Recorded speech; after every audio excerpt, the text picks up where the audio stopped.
It's that time of year again when things are changing. We're looking back, remembering what has been, and looking forward, starting to make plans for the year ahead. Today I'm thinking about what it means to exist in neither one place nor the other.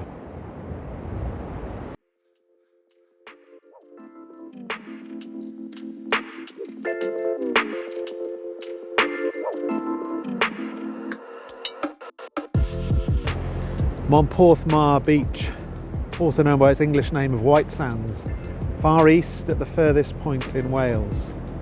Behind me is St David's Head, the desolate headland that's mentioned every day on the shipping forecast. And over the other way is Carn Cliddy, a miniature mountain with all the drama of rocks, gorse and a perilous clamber to the summit, but at only 181 metres high, dwarfed by Robrah Common. This is where I come to watch the sunset.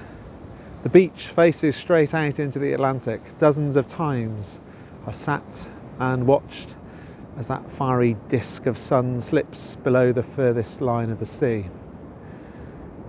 And if you climb to the top of the hill on a clear evening, the sun falls behind the Wicklow Mountains 70 miles away, and their silhouette dramatically and jaggedly pushes its way up through the horizon.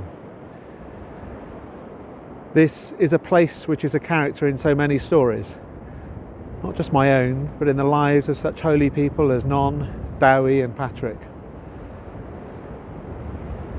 Local convention has it that it was from this very point that Patrick left Wales for his mission to Ireland. A chapel dedicated to his memory is buried in the sand behind me. Celtic spirituality is like a vapour on the air here, where the sea beats against the land. And I wonder about the people who lived here about centuries ago, what they imagined was beyond that horizon.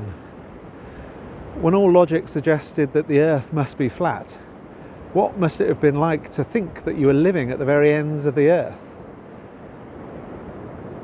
And for me, it's fascinating because this is one of the first places migrant birds arrive. They've come up north on the Gulf Stream, the warblers, the swallows and the cuckoos. They seem to be here much sooner than their cousins arrive in Stroud. So at once, this feels like a place of emptiness, mystery and yet connection. Rather like the turning of the year, neither one thing nor another. What exists is a moment of space, and my goodness, do we need that space. Those liminal places and moments and locations and times when things can be most interesting.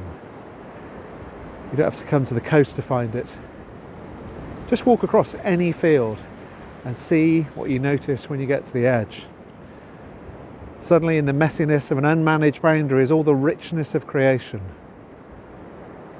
The prophets and Jesus himself modelled making time for these edgelands, wilderness, solitude and connection.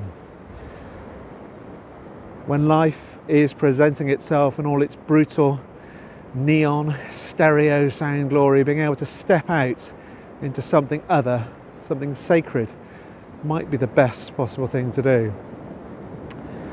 Pondering the nature of God further up this coast, the poet-priest R.S. Thomas wondered, the thought comes of that other being who is awake too, letting our prayers break on him, not like this for a few hours, but for days, years, for eternity.